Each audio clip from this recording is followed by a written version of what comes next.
everybody, and welcome to the Matchup Report. Here ready to talk some more NBA action. Conference finals have finally started. We're 3 games in because we're recording this on Thursday, and the 3 games that we've already gotten have been just amazing, especially the game ones. I couldn't have imagined a better start to the conference finals. It's been insane. But Jay, how you doing, man? I am good. Naturally, as a Thunder fan, a little stressed, but I'm getting through it. I'm getting through it. Yeah, I'm sure you'll be fine. You'll be okay. Well, actually, I don't know, but we'll get into it. So, yeah, it's great. Let's jump straight into it. Why are you stressed? Because OKC and San Antonio, they've now played 2 games into the series as of last night. It's tied 1-1 as it goes to San Antonio now. First game, Wemby had one of the best playoff games I think any of us have ever seen. And then in the second game, the OKC defense was able to hold them in check a little bit, especially Hartenstein, which we'll get to and how he did that. But OKC was able to come away with their first home win of the series, and now, like I said, tied series going into San Antonio. They always say the series doesn't start until a team wins on the road, and that's how the series started. So, fantastic start. But let me hear it, man. Why are you stressed? What's going on? All right. I don't know where to start in all this. And I think okay. I'll start with how I felt going into this series. And we talked about is that I wanted the San Antonio matchup, not just for the sake of like just revenge, like from the regular season. But also just it's the best team available, and I think especially last year as a Thunder fan, constantly hearing they beat easy teams or they beat an injured Halliburton in the finals, all the excuses. I was like, I don't want any excuses this year. Go out there and beat the best team available, which is San Antonio. And I was like, all right, I was feeling confident, not confident. I was feeling like ready going in because I was like, OKC is going in the healthiest that they had been in a while with Jalen Williams, who they were saying like is coming back from the hamstring injury, but he's come back a lot later than what he was originally planned because they were like, why rush him back when you're up? You get 2 sweeps back to back. There's no need to speed up his timeline process to get him back. So it worked out in that sense. Everything going well going in. And we talked about this is that like it was going to be a chess game. And I think from before the ball tipped off, I think the lineups to me told me a lot of how the Thunder were anticipating this and trying to attack it. And what ended up being, a chess game was a double overtime chess game, which San Antonio won. Which this is from I need to get it out the way. Even as a Thunder fan, fucking amazing. The game, it was bar for bar, shot for shot, like clutch stop, back and forth. Where it's like this is the brand of basketball that everyone complains we don't get enough of now, and the physicality as well, which we'll talk about a lot more. Everything I think went into it was great. And I talked about it from the OKC perspective of a chess game, but even the Spurs side as well, where it was like, and we talked about this during the Lakers series, where it's like, how do you handle Shea and the OKC offense? Is it like, are you going to say, hey, Shea, go out there and get your numbers, and we'll just manage and control everyone else? Or we're going to double team you, we're going to trap you from the moment you get across half court and force other players to make their shots. And in game one, it was very much all right, do not let Shea, he gets across halfway. And even before that, I was going to say, even before that. maybe 2. And then the third one, lingering around him, not allowing him any buckets. And he had 4 points at half in that first game. And it's I will say to his credit, though, despite that, he was doing exactly what he needed to do, which was making these smart passes and not turning the ball over too much, which was a big complaint in Game 1 of the Lakers series. Once again, it was a chess game that I think both teams kind of adjusted into, and a big part of chess. And I'm not a big chess person, so I don't know why I'm even trying to sit there and tell anyone who's listening about the game of chess. But I do know each of your pieces has a specific role. And sometimes you might not see that piece for a little bit, and then other times that piece is crucial for you in a big moment. I'm sorry, I'm smiling right now because I'm enjoying you be like, oh, I don't know chess, but let me try. But you're admitting before you make the I know I'm analogy. right though. I know I'm right. You could have a bishop and it's be sitting in the corner, and then it's it ends up being the piece that wins you the game because it keeps you in the you're in the right position. Or I don't look. Once again, I don't know the logistics. I knew a bishop, right? We're heading in a good direction. That is a piece. We're here for the matchup report. It's not, we could do a whole other chess show. You just have to give me a week to fully get into it. Yeah. We'll talk about some grandmasters going at it with each other. With that being said, like OKC's like hidden chess piece this series has been Alex Caruso. Like for him to come off the bench, Dude. and be as effective as he was, like from the jump in game one, and then even picking that back up in game two, it was great. And it like he truly, it's so like crazy how like OKC can have someone like that just come off the bench. Didn't really play much in the first two series, had sporadic minutes, and it comes in as a crucial part of why the series is tied 1-1. But yeah, down the stretch of game one, I think there were a lot of poor decision making, especially in that double overtime, like really late in that double overtime, where I think you saw a lot of the double overtime. What do you? Oh, hold on. I think you saw a lot of that double overtime fatigue take over, which is ironic because OKC came into this the freshest team, and San Antonio the exact opposite. But I think you saw a lot of the rust early, which is why San Antonio was able to take the lead, and OKC was constantly playing from behind, constantly trying to catch up. And then every time they'd catch up, and it seemed like either one of them was going to go on a big run, there was always an answer on the other side, whether it was Devin Vassell for San Antonio or Alex Caruso for OKC. Like they matched each other so well, where it's like they can go bucket for bucket, and the series has never felt like it's going to be a blowout at any point in a game. Even if a team does they're like, the largest lead of the entire series, and the largest lead is 10 points. Like it's because the margin of error just isn't like that big for, when you can catch back up of two teams like this caliber. Yeah. So all that to say, game one, a classic, and of course Wemby just we knew coming in what was going to be the case, and then the motivation of I guess him having this one-sided beef with Chet, and them handing, which I knew this is going to be the case, because I was like, you know what, like we haven't heard of like them announce when they're gonna or when they're going to announce MVP, and I was like, they're waiting till OKC San Antonio, aren't they? Like they want to piss Wemby off, and let Shea get it in front of Wemby, which. And we could talk about that more in the shoot around and specifics about the MVP like numbers at least. But Shea back to back, and the moment they show Wemby on the sideline, I was like, dude, he was locked in. I was like, here we go, and here we go. Was it exactly what happened? He was just dominant everywhere, offensive and defensive end. Chet couldn't stop him. They start like. And I wouldn't say Chet couldn't stop him, because we really didn't see much. Chet didn't try to stop him in the game one, and they tried to play Wemby like they play Jokic, and I think to me that typically would work against a slower like big and Jokic who has to rely on a lot of his other team to be impactful, and you can try to take him out the game as best as possible, but. It doesn't work on Wemby because he's too athletic. He's too like talented, and just find ways to just be effective despite who you put on him. And we saw Wemby's great performance. There's literally so many different pieces for us. Everyone had a great game, like literally from both sides. Where it's like you see Dylan Harper come in. I don't know about everybody, but okay. Well, yeah. So a couple guys we need to talk about. Dylan Harper comes in game one and game two, and literally like especially filling the void of starting for De'Aaron Fox, who hasn't played yet in this series, and just didn't look like a rookie at all. And they constantly kept saying that on the broadcast. It's like he just looks like when you look at all the players on the court. And just look at how confident he's playing, especially driving to the rim and being confident finishing through contact. Like it's insane how talented. He is, and naturally it's going to start conversations about what the backcourt looks like in the future with De'Aaron Fox and what they should do with him. But what I will say, put a hold on all the De'Aaron Fox conversations. Yeah, Stephon Castle played great to some degree.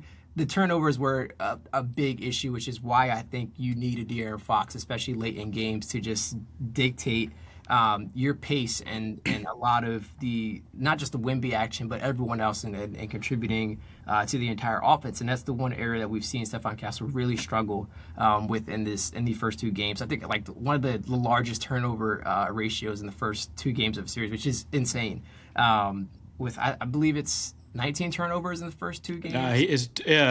He's averaging 10 a game right now. I think right. Because I think he had 11 the first one, and then maybe 9 the second one, like you said. So, yeah, he's averaging like 10 a game right now in the series. So yeah, it's good. I think he's had good performances relatively from a scoring perspective, and even his, still doing his defensive duties, trying to guard Shea, and they're putting a lot of different bodies on him. But And he's either getting way, bodies in the paint. yeah. And then on the other end, Stefan Castle, good on the on the scoring and struggling with the playmaking. AJ Mitchell has disappeared in the first two games, and he was so crucial in that Lakers series. Well, And now, your guy, the MVP, was saying that like AJ was probably the best player in the last series. Like he said, you could probably make that argument. second leading scorer for them in the entire playoffs, comes into this, and especially like I remember that first game. I was like, all right, like San Antonio's like taking control of this early portion. This is where AJ can come in and be impactful, especially when you're trying to manage Jalen Williams' minutes and coming back from his injury.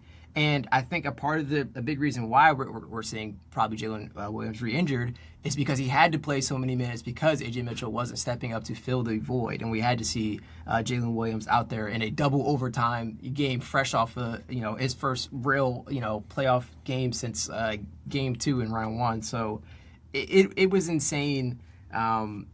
For him to have to do that, and I think a big fault of that is the fact that AJ Mitchell hasn't stepped up on the offensive end for them to fill that void. I think he played a little bit better in game 2, but it wasn't to the level of what you've seen from him in the Lakers series. So it's funny that like regardless of this has still been a great series, and then we talk about game 2, the adjustments that they made to Wemby, and look, okay, this is where we'll get to the conversation about just the officiating and all this, and I think like yes, this is a big part of it, but these two teams both get away with a lot, and I think that at the end of the day is my whole thought process with this. First, I'll start with the OKC side of this, where it's like the way like Hartenstein was trying to take out Wemby and even Stefan Castle with the hair grab yesterday. Insane. Like we can't be man on a letting mission that to happen. be like, all right, like do not let Wemby like the way he was bodying and being physical. We can't let that happen again. Go out there and set the tone. Be physical with him. Get in his head. Bother him. Do as much as you can to like hold him back. Keep him away from like whether it's Shea going for the mid-range jumpers or just literally anything to push this man. Set up like anything like possible. They were like, go out there and do it. Go play like playoff basketball. Now, what I will say is that to some degree, yes, that is playoff basketball. At times, I was like, all right, like, are we for real? Like, they're showing the slow moves especially, and I'm like, oh, like, I That's can't. what we asked. I'm like, do you think the Thunder were like, okay, just do as much as you can, and then when we need to reel it back in, we will. But then Hartenstein just kept doing it, and the rest were just like, hey, screw it, like play on. Playoff basketball. Dagnall was probably just like, hey, fuck it, like just keep like, doing it. Like, and this is what's funny is that like OKC has so much depth that it's like they can use like Hartenstein as a piece to go out there and go play physical, go pick up all the fouls you want, and then it's like, all right, like while you do that, Chet is getting a rest. Jalen Williams can come in and be probably not as big as you like height wise, but he can come in and be impactful. Be physical. For you. And so it's just funny that like naturally it's a chess game and the Thunder are managing that on that end.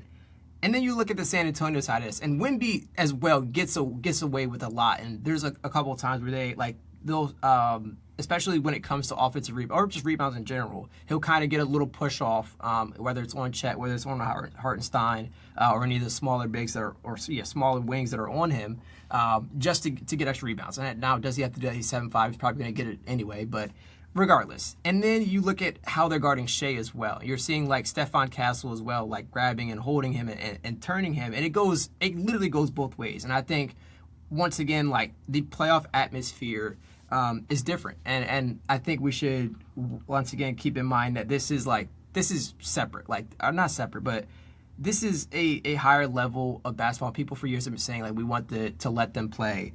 And we've seen it this series where it's like whether it's the Hartenstein stuff, whether it's them the way they're trying to guard Shea and everything, like the physicality is exactly what NBA fans have wanted. And yes, that doesn't mean that it doesn't go too far, and when we've seen that with Hartenstein, but to some degree it's like it's the exact playoff basketball, and this has been the exact series, which is to me feels like it's a good direction for the NBA. And yes, people are always going to have qualms about the officiating, but for what it's worth, I think they've done their best considering just all the chaos that exists.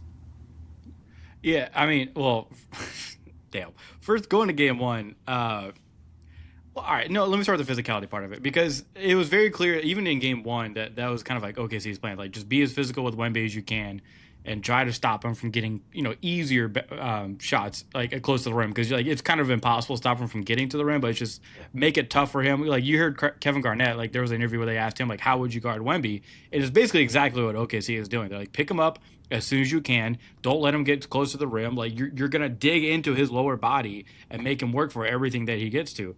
And the problem is that he is still 7'5", and when you're putting 6'4" guys like Caruso on him, like as great as a defender Caruso is, I don't really think he did a bad job in game one, really.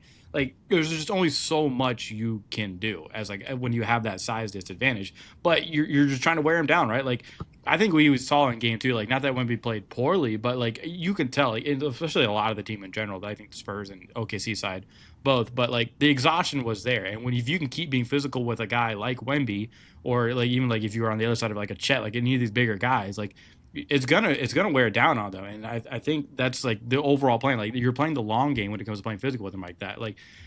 And there's gonna be a lot of people like San Antonio fans saying like, well, he had these 6'4" guys on him most of the game. Why were they just giving the ball to Wemby the entire game, letting him back these guys down?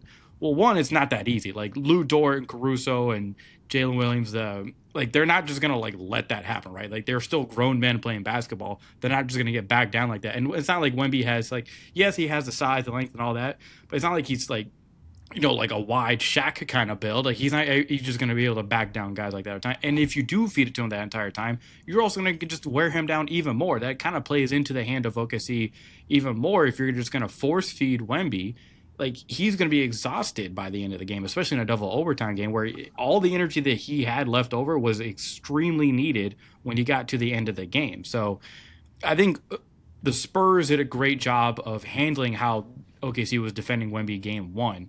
And it did get to a point where even I texted you, I think it was like at this point, like third quarter, but definitely late in the game where you're kind of looking at the game going like, where's Chet? Like at some point, because once Wemby started going off, as he did for 41 and 24, it does get to a point where like you got to put a bigger body on him. Like if anything, just to like block him out. Like you got to do something to get after him. It was a bad PR day for Chet for sure. But I will say the hero of the game for the OKC side, even though they lost, was fucking Alex Caruso, who he made 8 threes in this game, and because it literally was Spurs like idea going into this game offensively. Obviously, it was stop SGA, make somebody else beat us. Jalen Williams did a pretty decent job of doing that to get like he had 23, 24 points. He had 26 points. Sorry, didn't mean to disrespect that, but he had 26 points in this game, and like he was the one like they were able to consistently go to, even though if it was mainly like middies and everything like that, like they were getting buckets from him until Caruso could hit a three for you that because Wemby would basically just let him shoot the three, or SGA finally got it going later in the game, which made it close, which made it like such a fun experience. But the plan for the Spurs really was just like get the guards going early. It seemed like they weren't forcing it to Wemby early on. They were letting the guards like Castle and Harper get it going early, and then when it came down to like, all right, it's nails. Like we need somebody to step up here in the big moment. It was Wemby who was able to step up and be that guy for them, which is exactly how I think the Spurs played that like perfectly. And for OKC, you're coming off of a long rest. Like there's not a lot of momentum there. You just had this big moment with like celebrating the MVP. Like I'm not making excuses for them, but like the Spurs definitely had a moment to be like, okay, we could snatch this from them and really like take advantage of this moment. And I think they did exactly that. Now you had to go to double overtime to do it in a game where you're like, wow, like Wemby had this game, they must have dominated.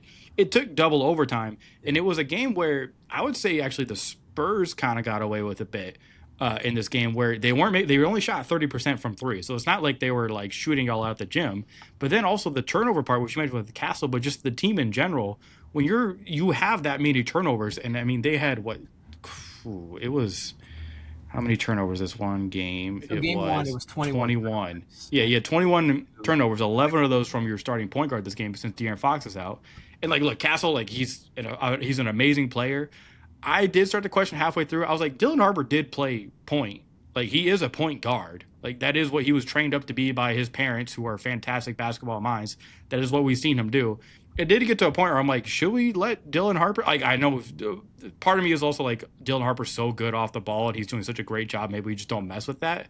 But it does get to a point where, like, if your starting guy who isn't supposed to be your starting guy, is averaging like 10 turnovers a game going into this playoffs or throughout this playoff series so far, maybe we look for other options. Now, I don't know if Fox is going to be able to come back this next game or not in San Antonio, but now that Dylan Harper is also potentially going to be out here with an injury, that guard depth, we already saw get tested in game 2 where you bring in Jordan McLaughlin, and it was like, yeah, like he had some like okay moments, but they clearly they need at least 2 of their like main guards to be healthy. Otherwise, this is going to look real bad for them. To me, it's a matter of like how do you want to attack it? Because you mentioned Jordan McLaughlin, he brings it, like they bring him in as a ball handler, but then Shai's cooking him on the other end, where it's like he's rubbing his hands together. Like this is like recognizing it. He hasn't played a lot of playoff minutes, and this is where I think like OKC and I'm still like I still think OKC can win this series. And in my mind, I think once again, everything that we mentioned, it comes down to your depth. And even without Jalen Williams, which it's a lot of people online, I think, are dragging and saying, well, OKC are a much better team without Jalen Williams. I wouldn't say that, just because when you think about like how much had to go right for San Antonio to win Game 1, and honestly, you could say the same thing about Game 2 as well. But I for OKC, but I think looking at this. It's going to be a test of depth, and especially this is a series that's I think is going 6 or 7 games at the end of the day. It's it's going to be a big test of depth, and we're going to have to see it from San Antonio.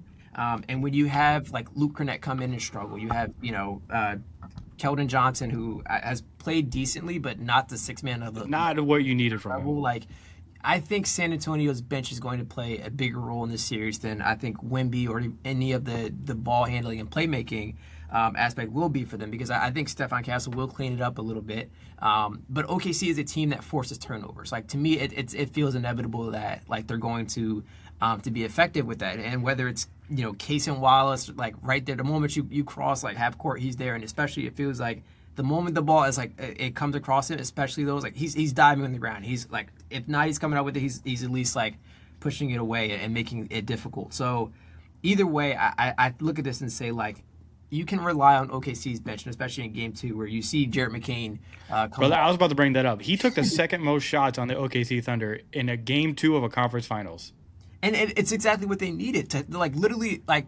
Because especially that way San Antonio can't attack them with the zone that worked a little bit in Game 1. They said, all right, like Jared McCain's ready. Isaiah Joe wasn't as ready, but at least he's at least there to pose these threats. And this is why, where it's like OKC literally had, what is that, like 8 or 7 that came off the bench. Like and 17th, Alex Caruso, 12 for Cason Wallace off the bench. Jared McCain, 12. AJ Mitchell had 10. I know that's not like, the AJ Mitchell like levels we were seeing, but when you see that like that guard depth, that forward depth come off the bench for you and be effective in waves like they constantly have been all season, and you still have Shai with 30. Chet played much better in Game 2. Isaiah Hartenstein contributed on the offensive end as well. Like that to me is why I think OKC will win this series, when they have so much depth. And even if Wemby is able to have these crazy games, and you have Dylan Harper, who I think his health also is going to be interesting to see how they handle that as well. But I just look at this and say OKC, and it's funny that it came out earlier today that LeBron had said like OKC didn't like outwork us, they didn't like out anything, they out talented us, and I think this feels like it's going to be a similar situation where it's like I think OKC's talent is just too much. Yeah, I mean the bench and the depth part is so crucial in this, because I was gonna bring this up with the first game. Alex Caruso, like I said, like San Antonio basically saying like SGA is not going to beat us. Someone else has to step up, and the other people weren't. Like you said, AJ Mitchell wasn't stepping up. Jalen Williams kind of was, but it was like it was tough, right? And you couldn't just rely on him to do it. So when in that game, Jared McCain wasn't hitting the shots. Isaiah Joe, like whoever it was that was coming up, like wasn't making the shots until Alex Caruso just popped off for them, and he was great on both ends of this game. But he had 31 points. Your whole bench had 50 points, so he had 31 of your 50 points off the bench in Game 1. But in Game 2, the OKC bench had 57 points, which is also just awesome. But Caruso chipped in 17 of that, so it was spread out a little bit more. And while McCain was inefficient in this game, his activity was amazing in Game 2. He was diving for loose balls. He was making plays for you on both ends of the floor. He hit a very crucial shot in the last 2 minutes of the game. Yeah. it's just super impactful.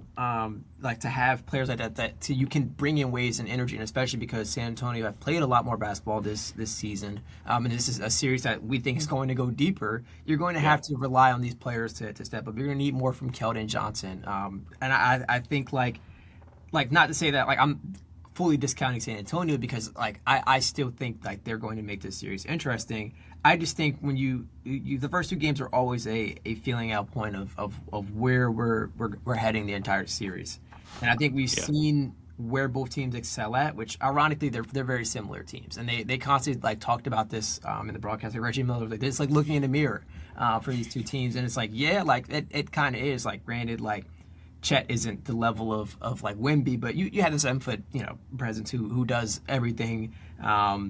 And the Wish version of Wemby, respectfully to Chet, I know he's he's all-star and everything, but didn't look like it game one. And they literally said that where it's like you need Chet, especially in that first game to be more physical, and he came out and was a lot more physical, a lot more aggressive in game two. So it feels like OKC are constantly improving, and not to say San Antonio aren't as well because they've constantly are making adjustments, but it feels like the adjustments they made in game two didn't click as well. And obviously, I think Mitch Johnson is a phenomenal coach, and he's going to come back, and we're going to see some more changes to attack OKC. But especially, I think the Hartenstein thing, like, is it going to be like, is it Wemby going to, I guess, like, fall a bit more? Like, I don't want to say flop because flopping is the word is very sensitive nowadays. But is he like, he gets pushed and he's going down a bit more to draw these fouls on Hartenstein? Like, all these type of things are going to be very interesting to see how they adjust moving into the series.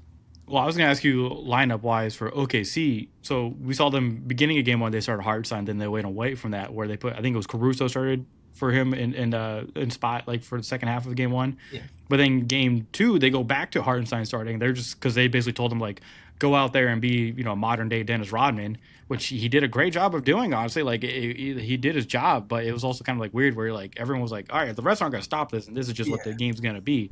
But so I'm curious, like game three, do you stick with that lineup and you just hope that it works again, or do you try to get ahead of them, like think ahead of the, whatever the next plan may be? I am curious to see what both teams may do with their lineups because I don't know what you would change with the Spurs. I mean, obviously they're going to have to make a change with their injuries that they have, but so I am curious to see, like, is Champagnie still out there starting? Do you bring in, like, Keldon? Oh, you probably don't want to bring in Keldon. Does Carter Bryant maybe start? I don't know. Or do you see a double big with Luke Cornett out there? I think maybe he can take up some of that physicality. Maybe.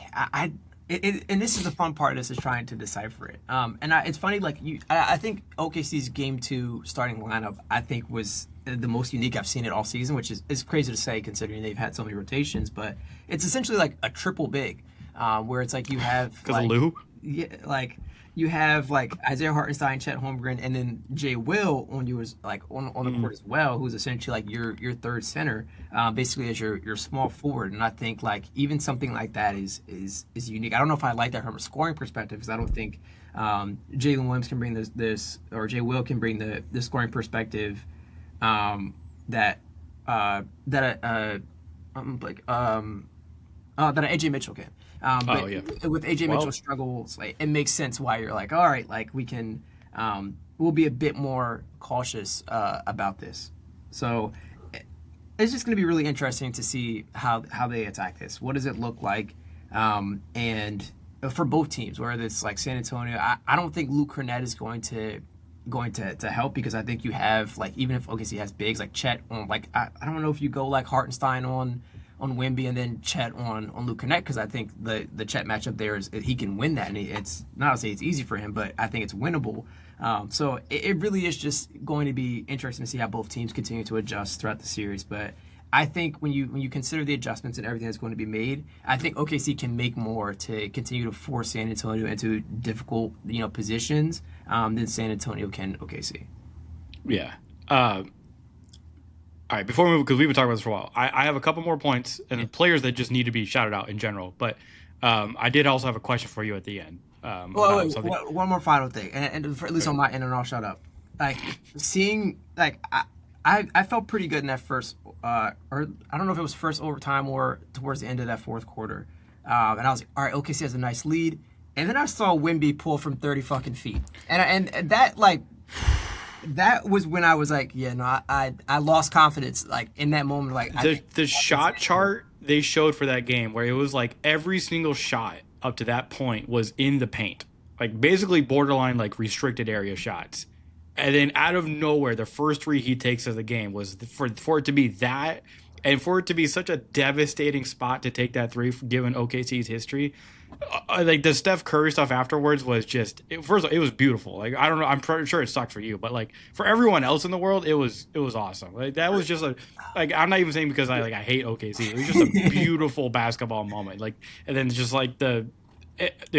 Like I remember when that shot happened. Like I will forever remember that shot because I was watching with my roommate, and like you're watching this an intense game where everybody's locked in. When he caught because he was the one who got the rebound. He passes up to Steph Castle. Stephon Castle, who passes it back to Wemby, who's like 28, 30 feet out at that point. And then the moment he's like set his feet, I felt myself like on the couch like standing up. I was like, he's about to pull. And then as he pulled, I'm fully standing up like, oh my God. And then it went in. And then my roommate and I both like we ended up on the other side of like the apartment because we were just like, holy shit. Just like, I can't believe he just did that. Like the moment he made that shot, I was like, I don't care what you're going to tell me happens the rest of this game. Like the Spurs are winning it. Yeah. Like that was such a crazy shot. And it's funny because like that was your perspective. In my head, I'm like, all right, what the? And I'm like, all right, he's done in the paint. I was like, get the rebound. And I was like, oh, fuck. Like, what the? Like, that goes in. And I was like, oh, like. The balls. Yeah. The balls to even take that shot. It truly is insane. And either way, after the outcome of the series, I'm going to, like, go back and, like, I'm going to create a list of people to blame for Wemby. Thank you for that because I was actually going to add that to my title. I was going to make it. Kevin Garnett to like the monks. I'm gonna find them and be like, all of you guys, like all of them are at fault for creating this 7-foot demon who in a game one of a Western Conference Finals decides to pull there with everything on the line. Yeah, shout out to the shot dude. By the way, the piece that Ramona Shelburne put out yesterday, the day after that game one where he went off and did crazy stuff. The piece she put out on ESPN, which everyone should read, it's an amazing story about Wemby and his offseason training where he was with the monks. Did you get to read that or see that at all? I heard them talk about it, but I was a little hurt, so I didn't. It was, I mean, the stories that are come out of it seem like the Kobe stories of like, oh, I studied great white sharks and that helped me, defend Allen Iverson. It was like that kind of level where it's like, do I believe this? Like, I don't know, but either way, it's amazing. They're like, oh, the Shaolin monk, the guy that was training him was like, oh, go do this hike, but you have to dribble the ball the entire way. It only takes people 8 hours, and he did it in 4.5. You're like, all right, brother, like, can we like Jesus? So it's an amazing story. Everyone should check it out. But yeah, man, great PR week for Wemby. Even with the second game loss, like we're watching, like we already knew he was a superstar. Like that wasn't like a question coming into this, but like the ascension that he's having in the playoffs for him to show up the way that he has been just simply amazing. Like basketball is going to be in a really great spot in the coming years. Yeah. Few players I need to shout out before I have to go back to Dylan Harper. 24, 11, 6, and 7. That is 24 points, 11 rebounds, 6 assists, 7 steals. Is absolutely insane for a rookie guard to do in his first ever conference finals game. He was simply just fantastic. He's been clutch for them all year, but especially in the playoffs, he's come through for them in the biggest moments. That's such a luxury for the Nav. It sucks that he went out after 25 minutes in this game. Like I think he only played. So hopefully he comes back sooner rather than later because he's just amazing basketball to watch. Devin Vassell is playing his ass off. He's playing for the most minutes on this team as well. And it's not just the shooting that you get from him, which we know can be like really, really good, but it's also the defense that he has. Like he comes up with like a crazy block on centers. Like it seems like once a game at this point, like from behind. It's awesome. And then I do want to go back to the point with that shit. You made it with the playmaking stuff. The playmaking aspect was simply amazing. Like that is part of the reason why they were like, I know he wasn't scoring a lot and it was inefficient, but that is a big, like, that was a big reason, like the wraparound passes near the baseline and everything. Like he is legitimately making like really, really good passes in these games. It's part of why they're even able to stay close in game one, because it's like, okay, yeah, we need a scoring in the fourth quarter, which he was able to come through and do. The whole reason you were even able to keep it close partly is because of his playmaking and the gravity that he has in general. But it's what he's able to do when, like, it's like Dagnall said at the end of last season, where they were like, he's not fighting the game, he's letting it come to him. And I think this was a great example of that in both games, really, but especially game one. I know they had the loss, but I don't think that's like SGA's fault. I think he actually still played like an amazing game. Yeah. So I wanted to get there because, unfortunately, like as much as you glaze him, I had to add a little bit to that. But my question for you, I wanted to ask you this before we move on to the other series. SGA after the game was asked about Hartenstein's defense, and he made some weird comments about it where he was like, "Oh, I don't know if we should be like totally honest or something like that." So like, I don't know if it was good to be completely honest. Yeah. So what were your thoughts on that? I think it's like you were saying, where it's like it's you with the depth OKC has, they can send out someone like Hartenstein and say, go out there and be a dick, go out there and be the guy for us to go hit Wemby, set the tone, a tone setter. And it's funny that like I played soccer in high school, and I still played all the time. One of the things that they always like say, or my coach is like, if we're going to be a team that's better than us, and it happened a lot, was to go out there and win and set a hard challenge early. Put your hand up, jog back and just like be like, oh, my fault, like, but set the tone early to be like, this is going to be a physical and scrappy game. And I think they sent Hartenstein out there early to be that guy for them, and then kept doing it because you start once again, it's a chess game. You're playing based off of fouls, based off of matchups and what everything's looking like. And throughout the game, you're like, all right, like Hartenstein's not picking up fouls for these type of things. We're getting away with this. Like the refs are letting this play. Like it's a very much, and this is game one and game two, and it's even from a foul perspective, but a matchup perspective, and what the refs are willing to call. You adjust to these type of things, and you say like, all right, like, if they're gonna let this, go, we're gonna keep doing this until it gets tighter. And OKC took advantage of that, and that's why we saw Hartenstein be physical with Wemby, and constantly do that for him. And we're gonna see what San Antonio's response is going to be for Game 3, and what the ref's response for it is as well. Because obviously you look at some of once again the hair pulling thing, like that should have like insane, that was able to like not even review or anything. Because that was crazy, but at the same time, like I like he like, and it's funny because he backtracked after a little bit, and even in the post game presser backtracked as well. But it is really like I think like I would be in the same position where it's like I don't, to be honest with you, I don't know if it's all good, but we got the win, they let it go, so at the end of the day.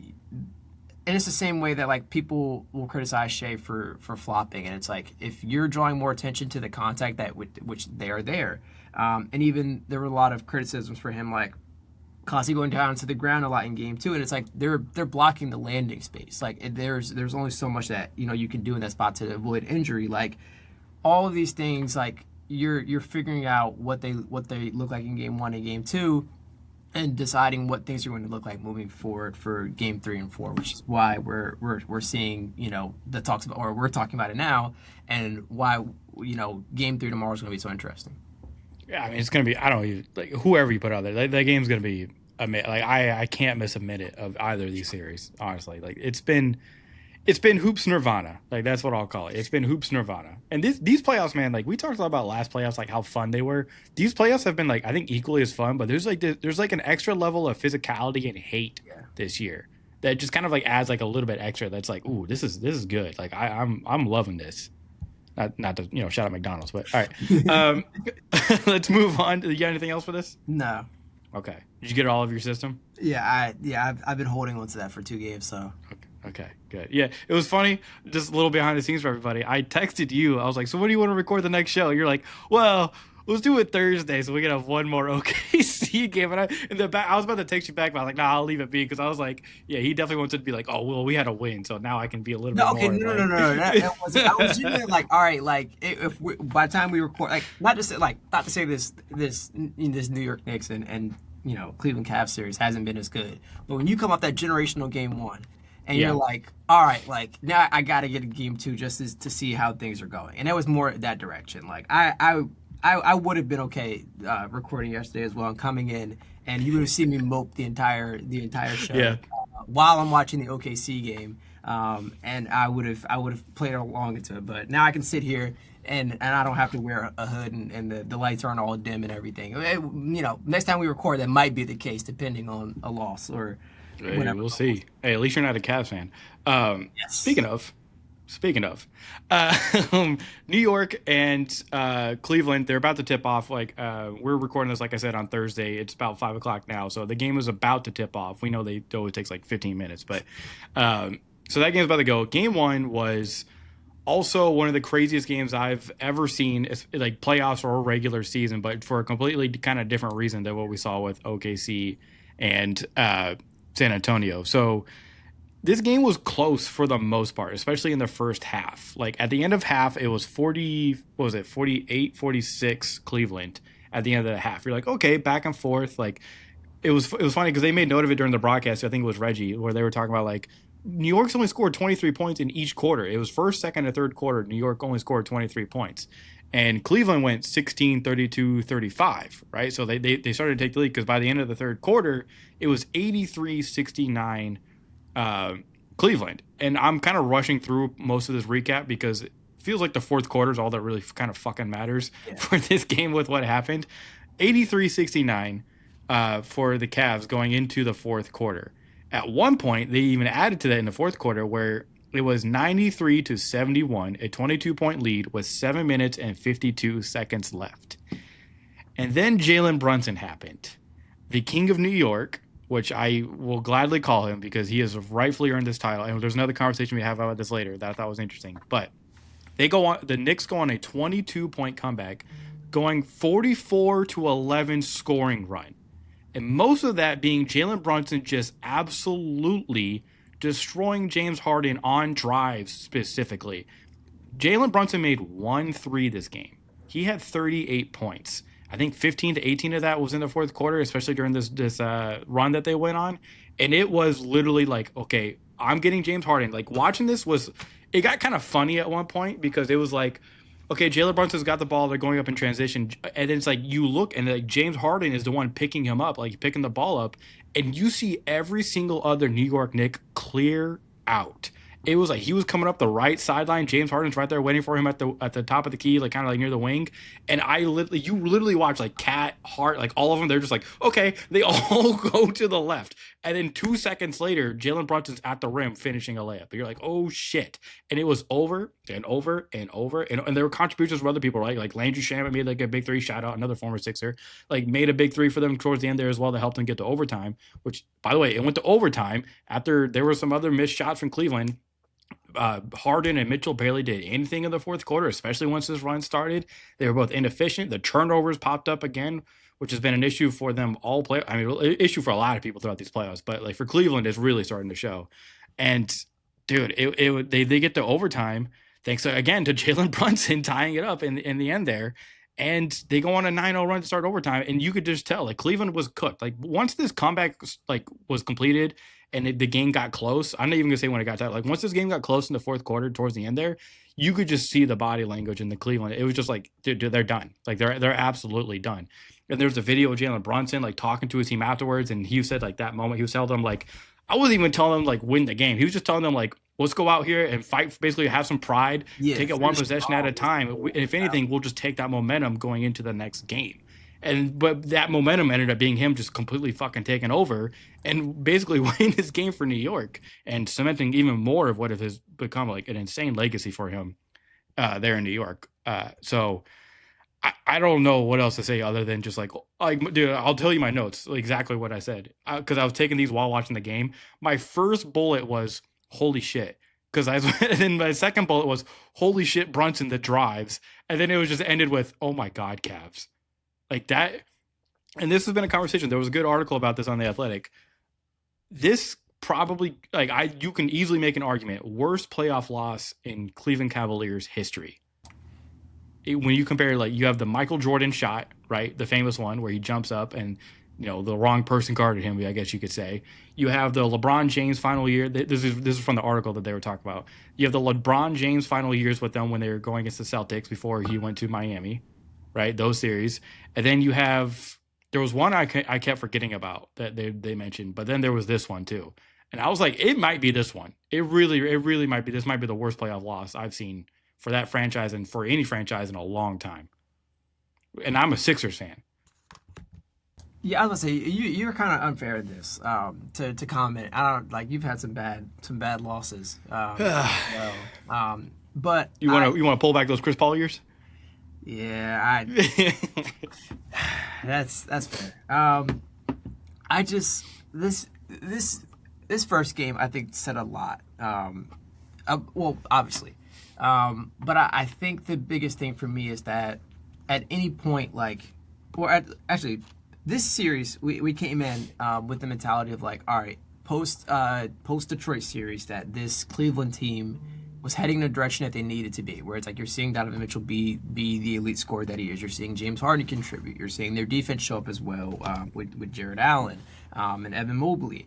And then and even their bench as well, where it's like you had their bench and Dean Wade showing up for you in the Detroit series. Like Cleveland came into this series exactly the way they need to be. And then to have that fourth quarter where it's like you have all the highs and you have everything going in your direction, all for it to be taken away with the exact literally just falling apart. Because yes, like you could pick fun at James Harden and say like he couldn't get a stop, and he couldn't. At the same time, you need to get a response to try to stop the bleeding at any point in time. And not only did James Harden not do that, we didn't see Donovan Mitchell do that. We didn't see anyone on Cleveland do that. And that's why we're sitting here and talking about a Knicks win. The moment the comeback started at 7:52 left in the fourth, ESPN's whatever system had it that Cleveland had a 99.9% chance to win the game. And they end up losing in overtime.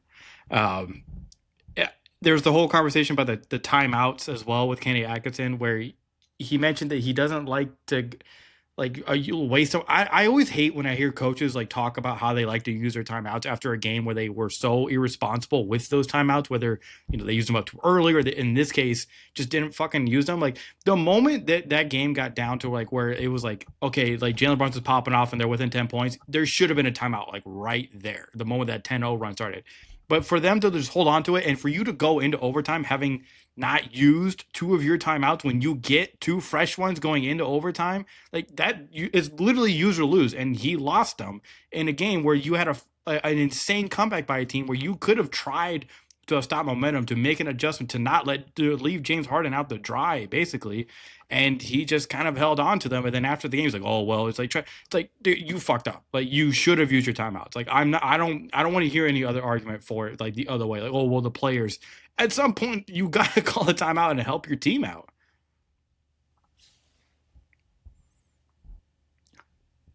Damn. Sorry, I was trying to unmute the entire time.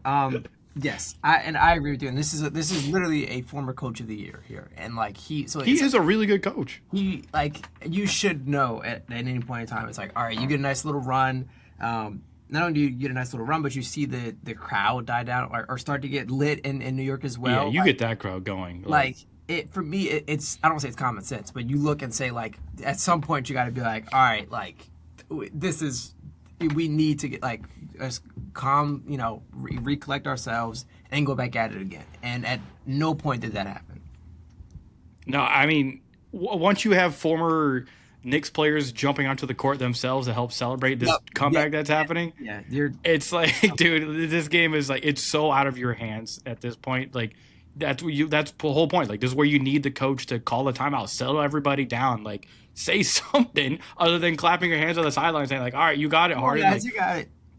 For like you're on the sidelines like Jason Garrett just clapping your hands, and then for him to after the game to be like, oh, James Harden, like he is a good defender, so like I trust him. I'm not saying James Harden is a bad defender, but to leave him one-on-one on an island with Jalen Brunson for any more than 3 possessions is malpractice.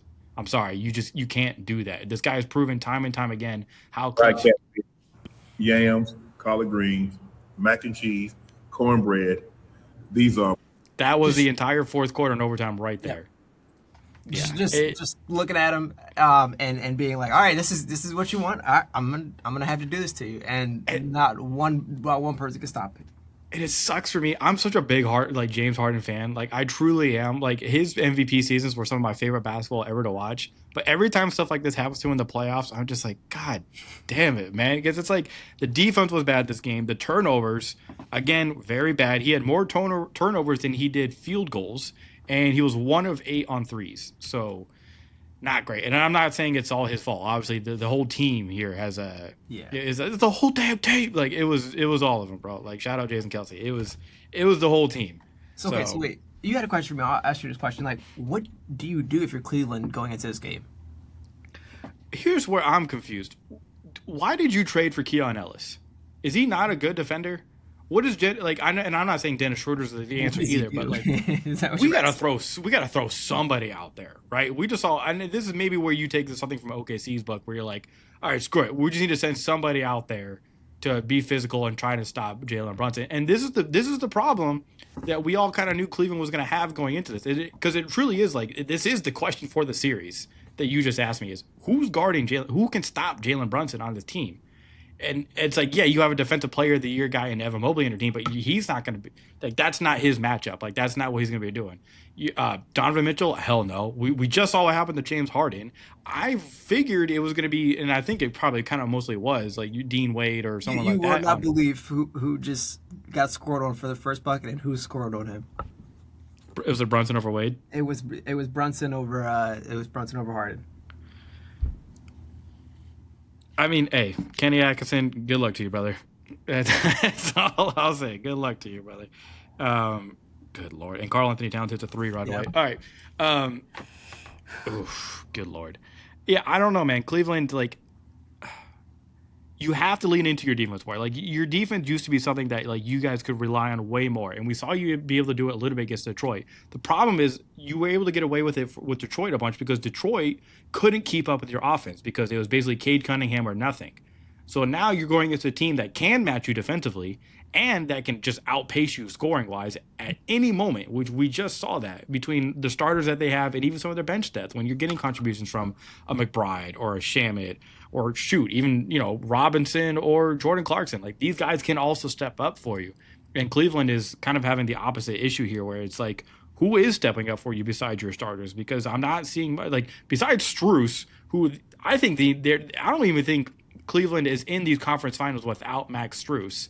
The fact that, like, I don't know, maybe he's the one you got to put on Brunson. I don't know what the answer is, and clearly Kenny Atkinson didn't even try to find an answer if we're already having Harden getting scored on by Brunson. So, yeah, rough.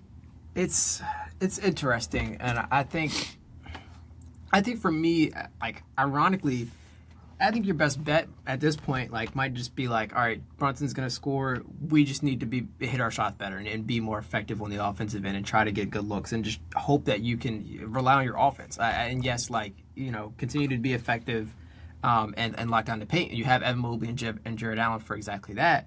But I think their best bet might just be to, hey, like, we're going to try to outscore you at this point, because if you're trying to, put all the effort on Jalen Brunson and trying to stop him, and we saw how it came out in that first game, you at least got to try this game too, to be like, all right, let's look.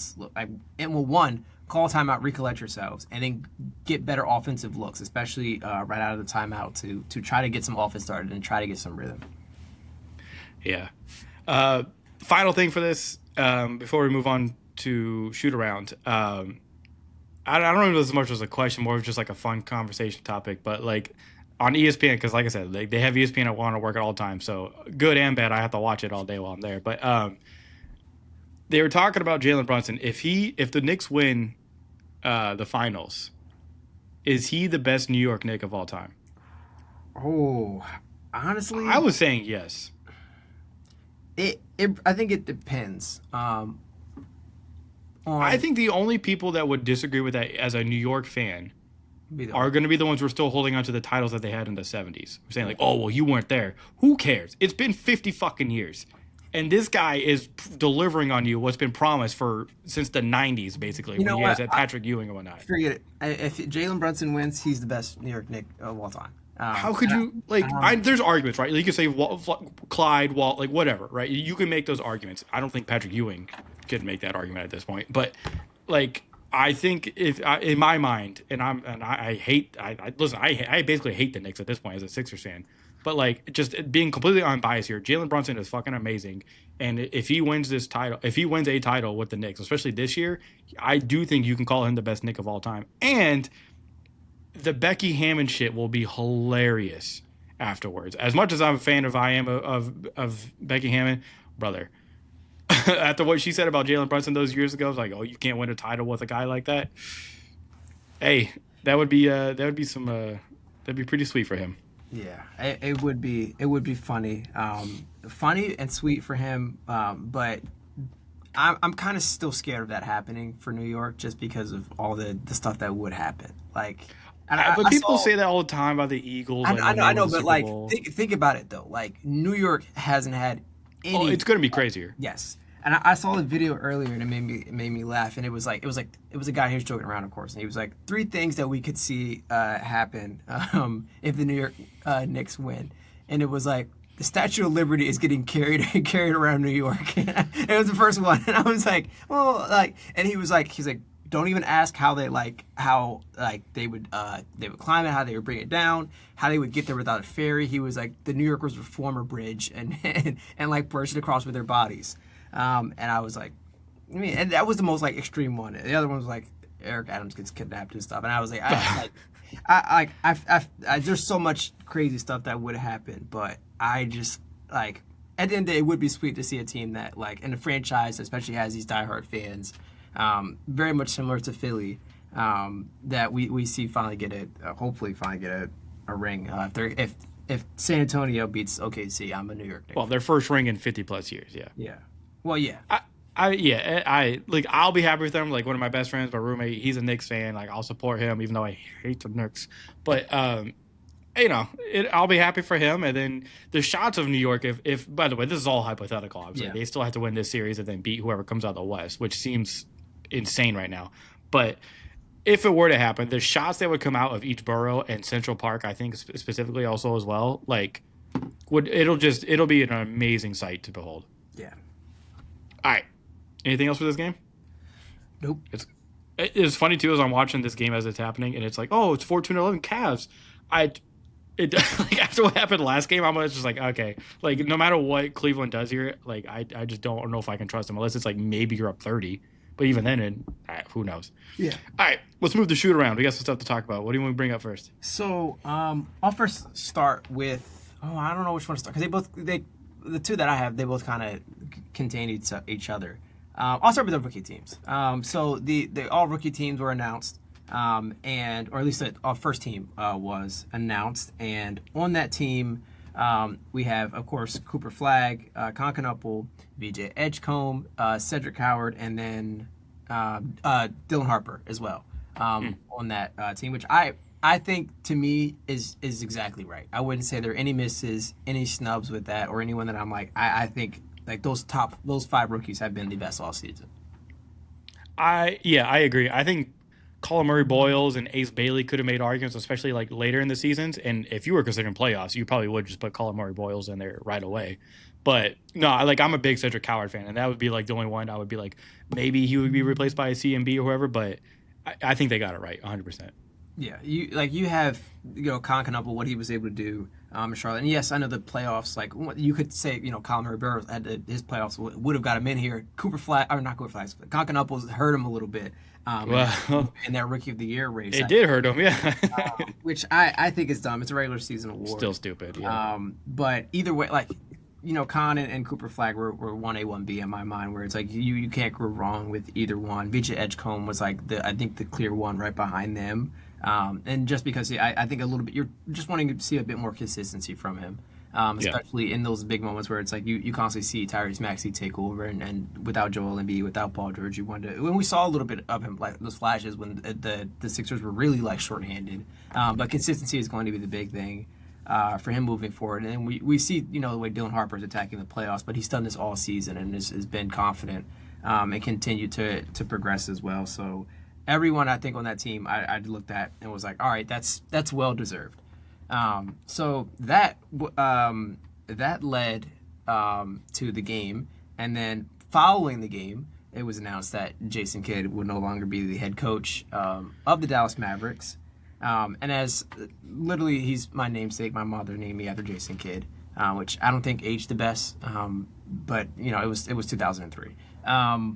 Either way, I look at this and say and I was watching I kept the OKC game on and I was listening to Carmelo Anthony and the rest of the crew break it down, and they were talking about what do you need in the next head coach of the Mavericks.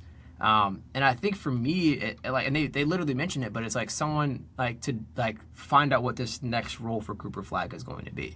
And I think that to me is going to be naturally when you have a superstar like that you're coming in, a young superstar that you're going to be inheriting as a head coach, you're going to come with this mentality of you might have a vision how to use him. And I think that is going to be the most important part about what this what the Mavs organization is looking for, especially a new post no Nico Mavs. Yeah, they got Masai in there now.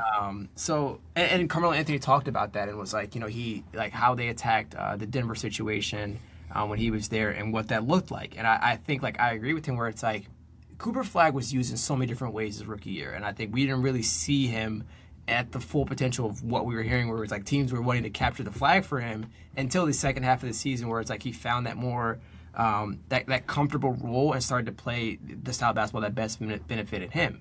And granted, and this is where it's it's difficult to do that when you consider to focus on getting him into the roles to succeed as a number one pick.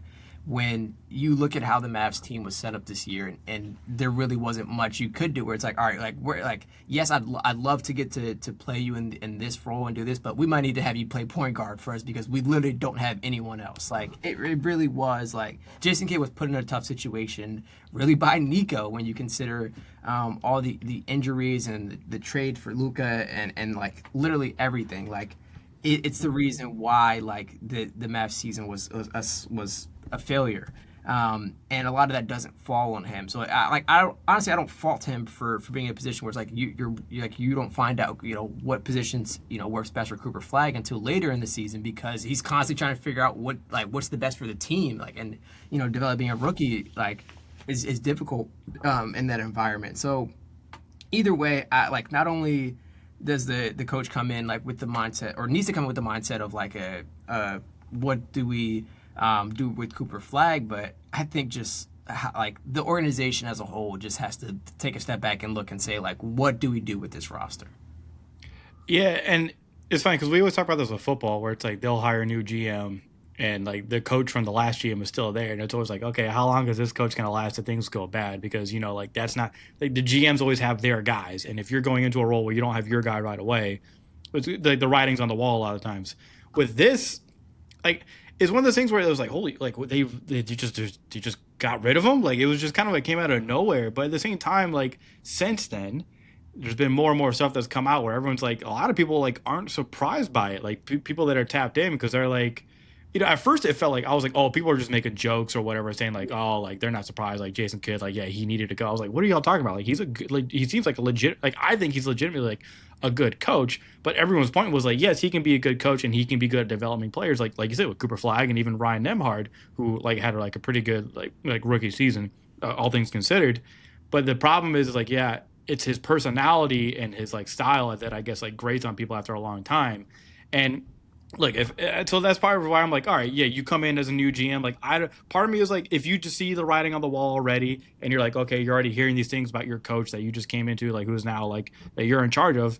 I can get behind the logic of screw it, let's rip this Band-Aid now. I know we just extended him; he's got 4 years left. The Luka thing already happened. Let's just do this now so that we can have a full clean slate of this is the new era of Mavs basketball. So I guess I got it from that standpoint. The initial response was what the hell? But since then it's been all right, I can get how they got here. Yeah, and I think that to me is the personality. I think is an aspect that we honestly kind of I think don't pick up on as much in basketball anymore, because we don't have sickos like Joe Mazzulla everywhere. Joe Mazzulla is a very one of a kind player, you or our coach. You look at the rest of the coaches that are in the field right now, and it's all right, I think Mike Brown is probably the most eccentric of them.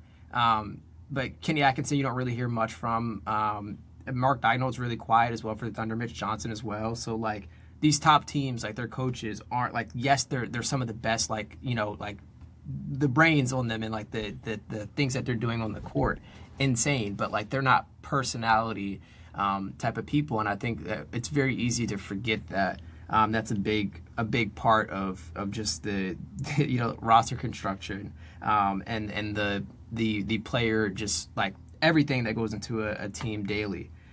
Because like so much of coaching isn't even just like the player part of it. I mean, think about the reports that have come about Doc Rivers recently, thanks to Miles Turner, about like how he was handling his team and like allowing certain players to be late in the playing and like by hours, and the way he just kind of let everyone do what they wanted to do. And it's like you hear stuff like that, and it's kind of like, all right, yeah, like that makes sense from what we were seeing on the court as well, where it was like, yeah, your players were just kind of like whatever about everything. And it's like, if your coach is like that, why wouldn't it? So like, I'm not saying you saw that exactly with Jason Kidd as well, but really, man, I got the logic behind it in the end, I guess. It like once again, it makes sense, and I think I just think it's going to be a difficult situation for a coach to step into that, because not only do you have the pressure of trying to develop a number one overall pick in Cooper Flagg, who like is you know, blossoming into a superstar after that second half of the season, but you also have to, you know, navigate like you're getting Kyrie back, like what does that look like, and just like there's literally so much with the Mavs, and then you're working with the front office is going to be important for this, which is why I think, like you mentioned, like we're going to get a guy who I think is more like a front office pick, that like the guy, like the GM really likes, opposed to a guy that maybe the, like, you know, like we're not going to see a situation, and maybe they get Cooper Flagg's input, but I don't think it's going to be a situation, especially as a second-year player, where they're going to have him sit in and be like, I want this guy to be the coach moving forward, just because, not just because of his youth, but also from a perspective of like, you need to be able to work with the front office and navigate through what I assume is going to be a first year of like just up and downs. I don't know. A lot of fans are saying Caitlin Clark had a lot of cachet and saying what happened there after her first year, so we'll see. It will be interesting, to say the least. I am curious to see what names come out that they're looking at, because I have no idea who they'll want to go to after this. Right. I'm real curious. There's reports that Jeff Van Gundy is apparently going to be interviewing for the Portland spot. So, and we don't have to talk about Portland right now because there's a lot going on there. That might be a whole separate video. Okay. Anything else for the NBA? I don't have anything else. All right. Well, that is it for us for the NBA matchup report. We are going to be moving on to our WNBA matchup report. Excited to talk more about that that's been going on, but we'll take a quick break, and when we come back, we'll be talking everything W.